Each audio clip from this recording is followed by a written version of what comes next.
But I can tell you, we've got a lot of new people making pledges on product that have never bought Thunderbolt Mountain or Ralph Harley stuff before.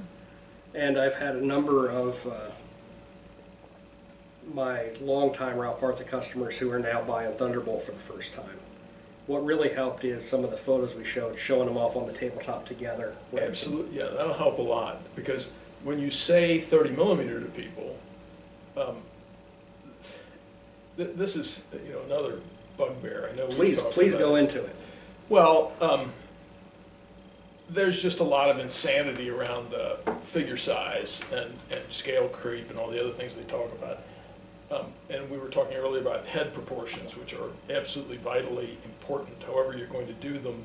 If you're going to stylize them, that's fine, but everything has to be stylized to whatever standard you're going to use.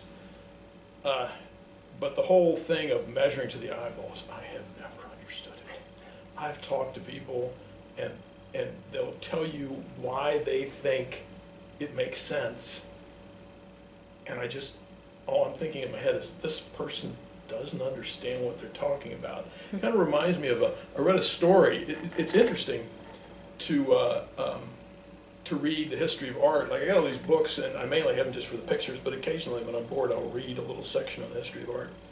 And they had a story in there about Rodin. I've got a copy of Rodin's work there.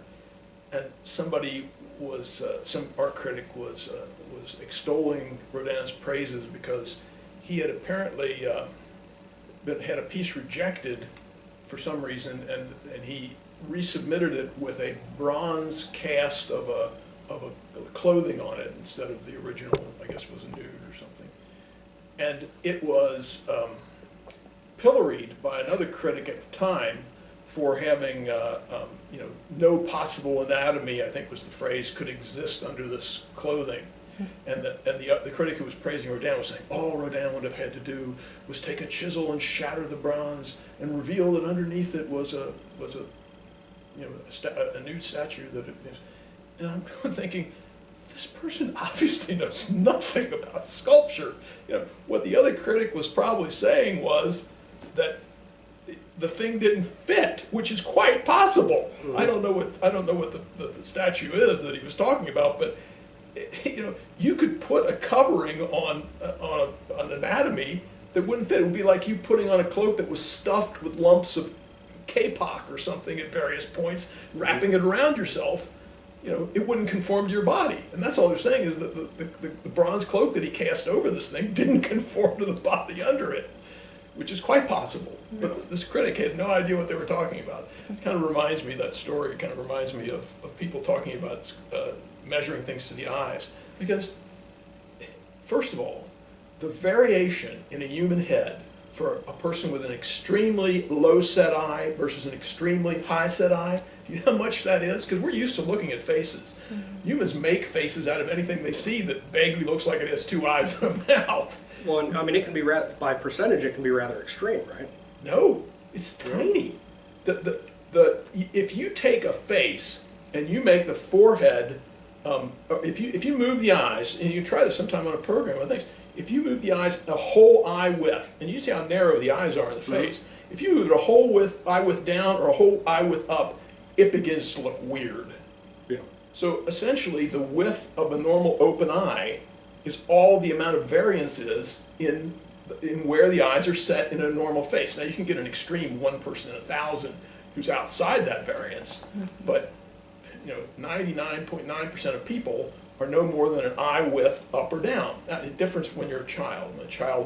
And one of the things that makes a child face look like a child is that the forehead is higher and the eyes are lower. The lower jaw develops as you age, so that your eyes, the midpoint of the average face is the lower lid of the eye. That should be the middle point between the top of your skull and your chin. When your head's level, looking straight ahead, and things. This is the point of an average person. But like I said, it can be you can go up the width of the eye or down the width of the eye. But that's all. If you're moving, if you're not standing at attention, if you're taking a step, much less if you're running, you shift the position of your eye relative to the ground by 10 or 15 times that much. So the idea of measuring the eye is insane. It just makes no sense at all. any posture is going to throw that measurement off far more than simply saying, here's the eye, there's the chin, this is how high the head will be. It's simple. So when I say a figure is 30 millimeters, I mean the average person being depicted, if they stood up straight, would be 30 millimeters tall to the top of their head, to the bottom of their feet, not to their eyeball. You call it a 28 millimeter figure if you want, but that's the height I aimed at for the things. Now that's an average person. The average person, Tolkien mentions that elves are tall. Well, maybe call the average elf 5'10" or 5'11". Yeah. But a big guy would be 6 foot, 6'2". Maybe a really big guy would be 6'4". You go much past that, you're getting people who are enormous in medieval parlance, very unusual persons. And a short guy would be, you don't want to throw it off too much because, like I said, you get this effect of the figures looking like they're different scales, even when it's a normal range of heights for people you see every day. But you put a figure of a person who's 5'4", which is, one male in maybe 50 is 5'4". That's not that unusual. And you put it next to one that's 6'2", which is 1 in 50 again. And you've got a difference of 10 inches. That's a whole head height. One guy's coming up to his shoulder, and the other guy's, it's a whole head taller than. You put those on a table next to each other, and they look like different scales, even though they're well within the range. But the key thing to make them link, to make it look like this is just a short guy who's the same scale as this, is, like I said, very subtle head proportions, body proportions. The shorter guy would have the same size head, roughly, as a taller guy. That would make them look like they're on the same scale. And feet and hands would be about the same, right? Right. But those vary too, obviously, with what what the person's doing. But yeah, feet and hands have to be in proportion to the head, and and then there's what you do with body proportions and height. On the average person, again, half the height is the point of pivot of the hip bone, of the leg of the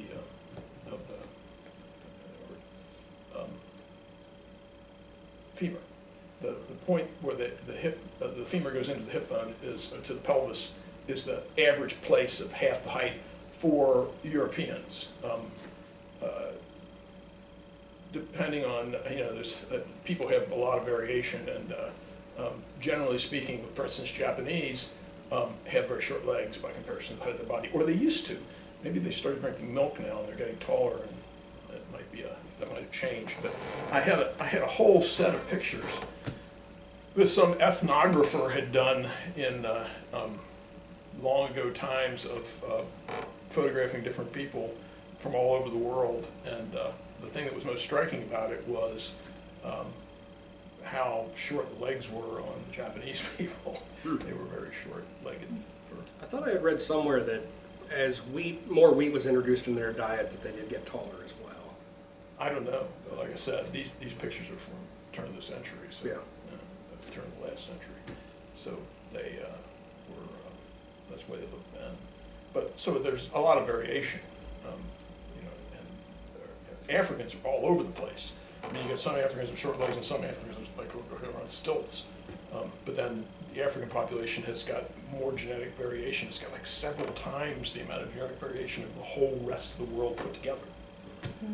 That's one of the ways I know that humans originated in Africa, because the number of different alleles on our genome outside Africa is only a quarter of inside Africa. And wherever a species developed originally, you have more alleles in the gene pool, so much more variation. I was going to ask you if you came across, it's probably in an older Alpartha mold though, unfortunately. I noticed you put the HO figures that I had, that you obviously found the master mold for and cast, as one of the things on your The stretchables. right. Did you ever find the professor? Yes. Oh, okay. Do we want to add him to the set? Well, he should fit with them. I did them Okay. more or less at the same time. Cool. Yeah, He's got a bigger head because he's a professor, Yeah. a genius. So I had. That's the figure that won me the contract with Hasbro. Oh, really? I didn't know that. Well, Bob Kling, who was the head of the Boys Toys division from Hasbro, I had no idea who he was or that he was important at all in Hasbro. He'd tried to get this project done, doing HO figures for a futuristic retro airport for Steven Spielberg. Yeah. Apparently Steven Spielberg's got something about airports. He made a movie about them as well. I guess he spends a lot of time in airports. But he wanted this futuristic retro airport. And they didn't want to, they wanted to get it done fast, and they didn't want to have to pantograph the figures down from a larger scale to a tiny one, both because it doesn't work very well when you go tiny. At the time, the technology wasn't there, and because of the speed thing. So they were looking for somebody who could actually make decent figures in HO, original figured models in HO. And they tried some people, and eventually they tried someone who said, well, I can't do it, but I know somebody who can. and he's right down the road from you, because my building was literally a mile, less than a mile East from McMillan. road. Yeah. And he, so he came by, and he came with the project, and he said to me, and I was utterly unenthusiastic about working for Hasbro, because my experience is that the more layers of management you have in a thing, the more it just becomes impossible to work for these people, to do artwork for them. I mean, you could do something else, but everybody in every level, and actually Bob Kling agreed with me completely, not at the time, but later when we were talking about it, he was saying, he called it putting your fingerprint on something, because all these middle managers need to justify their pay, and so they have to have something changed, you know, to be able to point to it and say, you know, well, this wasn't quite right, but I fixed it for you. You know? So, you know, give me my paycheck. And he said a lot of the times what he'd do is he'd just take it and he'd go, oh yeah, okay, and he'd stick it in his drawer. He'd wait a week and bring it back, and they'd go, oh yeah, that's much better. Which I appreciated, because you know, he didn't bother the sculptor with niggling little things like that. But anyway, he came in and you know, said, does this look like something you could do? And I said, oh, just a minute. And I walked in and I got that HO professor, and I brought him in and I said, that guy's HO, is that the sort of thing you're looking at? And he looked at it and goes, yeah, you know, this will work fine. And then, you know, like I said, I was utterly enthusiastic. I had to sign agreements about things and such. And then he told me how much he was willing to pay, and I went, okay. It was like 4 times what I was getting for doing figures in the hobby. About how many figures did you do for that? About 20, I guess. And do you know, did they reproduce them, or did they just give the green There's dress? probably one copy of it in storage at Steven Spielberg's house. I don't know. I've never seen it for sale. I don't know what happened to it. That'd be a fun thing to follow up on sometime. But it was, did you just do the human figures? Yeah. Or? They were going to do all the airport stuff. I mean, they can do that. They probably had the parts laying around. They just did a couple of them together. But they didn't have any HO humans in these things. They had a whole set of drawings that Spielberg apparently had done to his specifications that were these weird fashion styles. They looked like fashion drawings, the way they draw them. Really skinny legs and the head's like 1/8 the height of the person. And you know what I'm talking about with fashion drawings.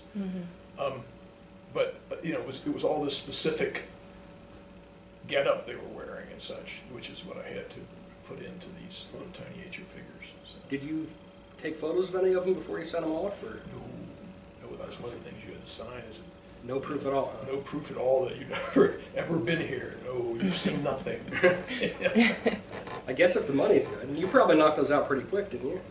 Oh, like I said, an HO figure, the time it takes to make a figure for me is it depends on what the surface area is and how much surface area you have to cover.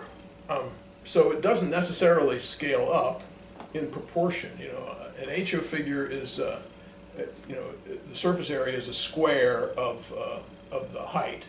So, you know, if you've got an HO figure which is what, 18 millimeters tall, and you are going to do a figure that's say 35 millimeters tall, is twice as tall, you're not talking about twice the surface area. You're talking about the square of the surface area. So if you call the, just, you can think of a number, it doesn't matter what number you use, call the surface area of the HO figure, the 18 millimeter, 4, then the surface area of the figure that's twice as tall is 16. You know, so it's 4 times as much. It's not twice as much. But it's not 4 times as much work because depending on what it is. But if there's a lot of area, that's smooth, it takes not much more time to do a smooth area that's big versus a smooth area that's small. And these figures were all in more or less modern clothing, so they didn't. I didn't have to do little intricate armor things or anything. I had to do faces. And cloth is one of the things you find more naturally easy to do, right? For you. Yeah, I have to say that cloth is, if there's one thing that almost every figure I've ever seen doesn't do very well, it's cloth. There are exceptions. Some guys know how to do it right. But to really master it, you have to be able to, and this is something I just did for my own delight because I like doing cloth. To really master it, you have to be able to show different kinds of cloth on the same figure. This is a heavy, thick woolen cloth. This is silk. And depict them by the way they fold, how many folds they have, the way they drape over an anatomical feature or something, and make the person feel that this is light fabric, this is heavy fabric, this is leather. One of the things that with these figures that are sculpted on computers now is that, I looked into doing that, although it's not satisfying to me, and since I don't really need to worry about doing it, I just decided that it wasn't as much fun as working with materials in my hands, so I don't do it. But I could see the advantage of somebody who didn't have as much practice making things as I do. Mm-hmm. But one of the problems early on with that I noticed was the cloth was all terrible. It looked like they were wearing wetsuits, like this thick neoprene cloth. That's the way it all folded. It didn't have any weight to it.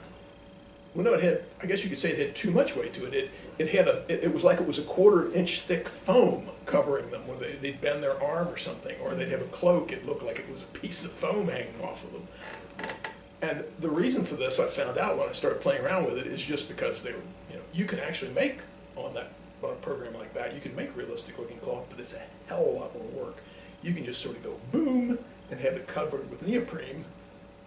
And the program will do that for you. But if you want it to look like actual cloth, you have to go in and put points everywhere and control them and move them and do things with them. And it's a lot more work. So most of the figures that you saw, especially early on, had this neoprene-looking cloth. I actually had a conversation with a guy who was working out in Hollywood using that, and he was saying, "Yeah, I see what you're talking about, but there are some exceptions." And he sent me a file of the Spider-Man movie where the one where Doc Ock is on top of the train. Oh, the second one. He's got a cape, and he showed me that and said, "What do you think?" And I said, "Well, it looks a lot better. It doesn't look like neoprene, but it looks, a lot better and interesting, but it doesn't look like cloth. It looks like something, but I guess that's okay because he's supposed to be this weird character." Yeah. Huh. Oh, for the Spielberg thing, do you know who did the concept sketches, or? No, I don't have any idea. They just gave me these, photocopies of concept sketches. Would that have been late 80s, or? No, it would have been early 90s, or Early mid-90s. Because I didn't buy the factory building until 1990. Oh, okay. I thought that's where you started Thunderbolt. No, I started it by contracting the casting, and then I went to set up my own casting machine when I got the building, but I think I bought it in 1990. So this would have been probably about 1994, 95. Did you contract the casting from Partha or somewhere else? Different people. I did part of some of it, some of the early stuff, and then. I know they did some of your early moldwork stuff. Yeah, and I went in and cast it myself. I just used their machinery. That was for the Kings of the Elves, Kings of Men, Kings of the. Gotcha. Cool. The HO scale professor, a friend of mine, he's a big 15mm fan and a big fan of Cthulhu mythos and stuff. So as a gift, I slipped him one of those professors a couple years ago. And I think I got a message from him like 2 weeks later, and he was like, "Does this book really say Necronomicon on the front of it?" Well, of course. Yeah, and my response was, I just typed back to him, "I don't know for sure, but with Tom, I'm not surprised." Well, you know what? It would be something to boast of if it weren't for the fact that I did a figure for, I think it was Kurasan, and it was a child, a girl, like 10 or 12 years old. So she's in the 15 millimeter scale, whatever you call that. I mean, it's more like 16 or 17 millimeters. But so it's a full-sized adult would be slightly smaller than the professor. Mm-hmm. And this is the little girl, so she's about 4 feet tall in that scale. So she's maybe 10 millimeters, you know, maybe 11, 12 millimeters tall. And just for fun, I put little tiny details on her, but even I could barely sculpt her eyes as an eye, right? But I put little lettering on her. She's got a belt buckle that's got initials on it and things. Marika Reimer painted it for Kirsan, I guess because she likes a challenge. That eye that I could barely see when I was sculpting it, she put a pupil, an iris, and a highlight on it. So, well, there you go. I've been put in my place as far as sculpting details go. The 176, 172nd scale Greeks. Right. Was it the difference between 172nd second and 176 is pretty negligible, right? Well, it's not negligible, but they made them to a certain size.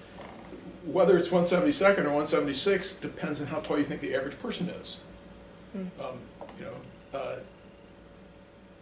It varied at different times in different places, but the important thing about the 172nd, 176 figures that Hasbro did, or that Airfix did, was that they were all in scale with each other. And the other companies that copied that to make their own lines of plastic figures like that were also in the same style and more or less the same proportion. It has to do with the history of model railroading, because I was curious about myself and I looked it up online when information became available. Essentially what the British did was they took American HO gauge track and they put a slightly larger train on it, Right. but with the same wheel spacing. And that's why it's called HOOO. And HO is 187th, and OO is like 172nd or 176, I can't remember which. So the figures are scaled to the trains, not the track. Gotcha. But my ideal, and I've thought this for years, almost since I first started making figures, would be for medieval and fantasy battle figures to be that size at 172nd, and then go to HO for anything that was post-gunpowder modern periods. Maybe not Napoleonics, but you could do it for Napoleonics too, I suppose. And that way you could use all the model railroad buildings and the track. If you're doing American Civil War, the railroad track would be an important feature on the battlefield to do those in. That would have been the perfect scale to do them as HO. Why they went to 15 millimeter? Again, it's minifigs. Yeah. They made them smaller in that way. You know, they made their 25s too big and their 15s too small to be compatible with the plastic figures because they didn't want anybody buying from anyone but them. And that was Dick Higgs behind that, right? I don't know if he was behind it, but he was the one who explained it to me. But that's why they did it. And I thought, why would you do that? You don't make everything somebody could want. Yeah.